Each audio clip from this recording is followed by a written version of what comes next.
Pressão constante, prazos apertados, ansiedade, burnout, estresse.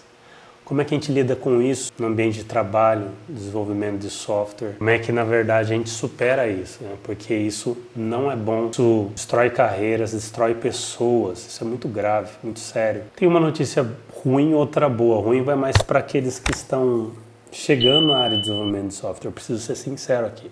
Quando a gente olha as notícias, né? A gente vê que é um tanto quanto comum e também aí com 2 décadas trabalhando com software, eu admito que muitas empresas acabam criando esse ambiente prejudicial para os profissionais. A notícia boa, que existe um caminho, essa notícia boa vai para aqueles que já estão quase desistindo de encontrar um ambiente de trabalho que seja produtivo, seja saudável, seja um lugar que faça a pessoa crescer, conseguir enxergar horizontes maiores para a sua profissão.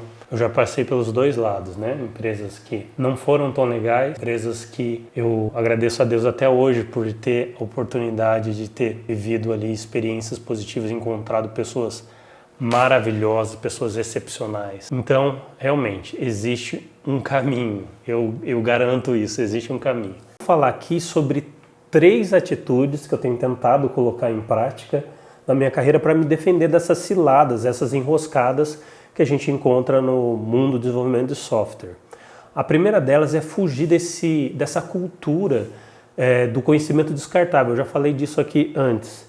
O que seria essa cultura? É quando a gente estuda, quando a gente acumula conhecimento somente para passar num processo seletivo, para impressionar o entrevistador e depois a gente meio que abandona o que a gente estudou, o que a gente aprendeu, uma boa prática que a gente exercitou, princípios importantes de desenvolvimento de software que a gente acaba deixando de lado. Aí nosso conhecimento fica descartável, né? Parece que a gente pode chamar isso até de cultura de concurso, né?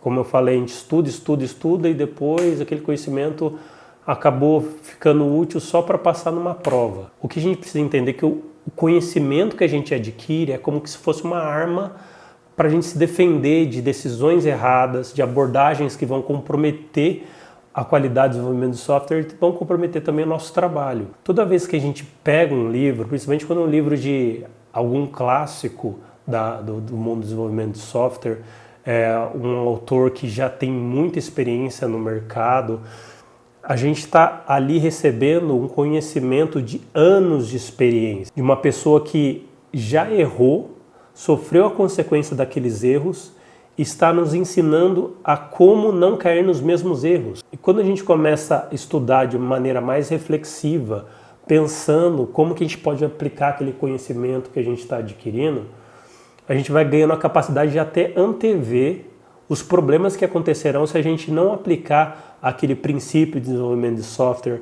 aquele estilo arquitetural. Então isso é muito importante, a gente adquirir esse conhecimento e entender a utilidade dele. Lembro de momentos em que, quando eu me tornei sênior, né, quando você ganha um pouco mais de autoridade dentro de uma empresa, de momentos em que a gente estava ali discutindo a concepção do que a gente ia fazer, do software que a gente ia fazer, e lendo requisitos, conhecendo as operações de negócio que a gente precisava fazer. Ali naquela discussão, lembrar de um conceito que eu vi no livro, perceber que a gente estava indo pelo caminho errado. Nessa circunstância eu tive muitas vezes a liberdade de falar, olha, não vamos por esse caminho, isso aqui vai dar problema. Isso é um conhecimento aplicado. Talvez você que é júnior ou pleno, você talvez não tenha autoridade para falar isso, mas você pode muitas vezes olhar ali no código e perceber que as coisas não estão indo bem. Se você conhecer razoavelmente os paradigmas de programação e outros conceitos fundamentais de desenvolvimento de software. O segundo ponto seria você construir o seu guideline de desenvolvimento. O que seria isso? As práticas,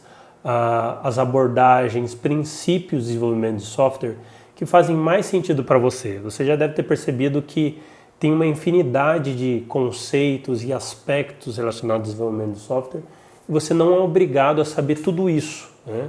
Dominar todas essas coisas. Você pode ir conhecendo superficialmente cada uma delas e vendo qual faz mais sentido para você. Hoje, se você olhar na internet, aí tem um monte de gente brigando. Ágil não presta, Scrum é o inferno. TDD é uma coisa mais inútil do mundo. Orientação a objeto é coisa de idiota. E assim vai. Ciência tem isso, né? Tem sempre esse embate de ideias. Mas eu acho que não tem necessidade de atacar pessoas porque ela discorda da sua maneira, da sua abordagem de desenvolver software, desde que seja, obviamente, bem fundamentada.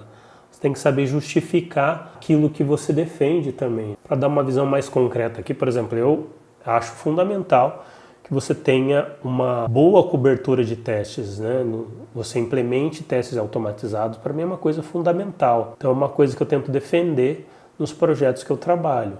Tenho muita dificuldade de trabalhar com projetos que têm uma baixa cobertura de testes. Tenho minhas preferências também em relação à metodologia de desenvolvimento de software, como organizar o fluxo de trabalho de cada fase de desenvolvimento. Gosto muito, por exemplo, de trabalhar com tarefas pequenas. Eu posso ter até uma tarefa principal, mas eu gosto muito de dividir, quebrar essa tarefa principal em tarefas pequenas para que eu tenha um acompanhamento mais preciso se o meu progresso naquelas tarefas é o suficiente para eu entregar a tempo aquilo que é esperado pelo time, pelo cliente. Eu acho que é muito difícil você falar assim, vou demorar nessa tarefa 2 semanas. 2 semanas dá 80 horas de trabalho. É uma quantidade de horas muito grande para você gerenciar. Então eu gosto de porções menores de trabalho para que eu possa saber se eu estou progredindo de fato ou não. Enfim, eu tenho minhas preferências em relação a como desenvolver o software.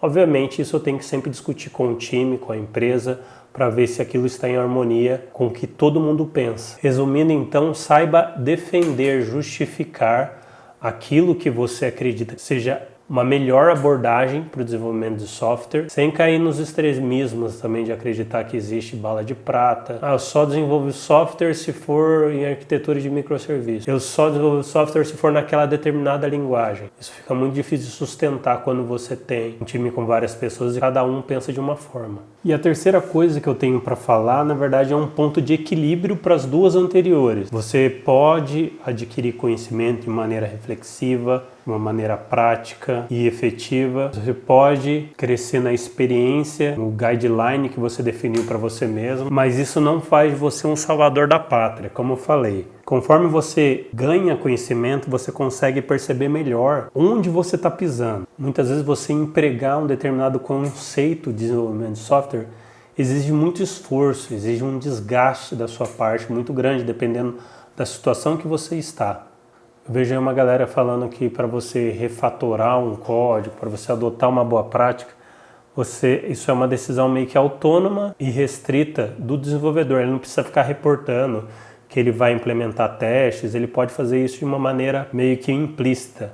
Mas dependendo do código que você está mexendo, às vezes o código nem é testável, ele está tão acoplado, para você implementar um teste é muito difícil, para você refatorar leva tempo.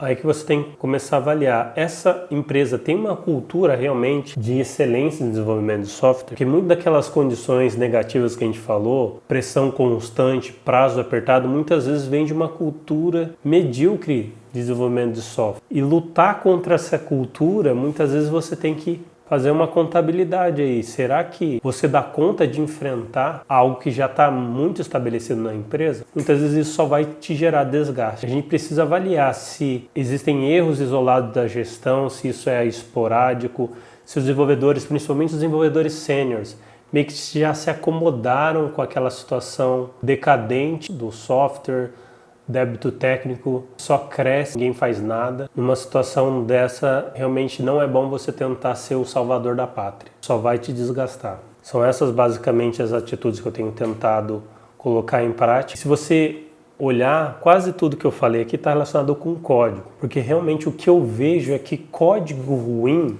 um software mal feito que quebra toda hora, que você não consegue alterar nada, que aparece vários bugs. Isso para mim é o fator gerador principal de estresse, de desgaste. Eu já estive em situações que eu tive gerentes ruins, gestores ruins, mas o código estava razoavelmente bom e a equipe conseguiu seguir em frente. Agora, quando o código está muito ruim e nenhuma alternativa foi encontrada para resolver aquilo, aí sim vem estresse, aí os prazos começam a ficar apertados, porque você não consegue entregar nada. E o mais interessante que eu descobri foi o seguinte, que de certa forma a qualidade de código está ligado com qualidade de vida. Porque um código bom é um código fácil de dar manutenção.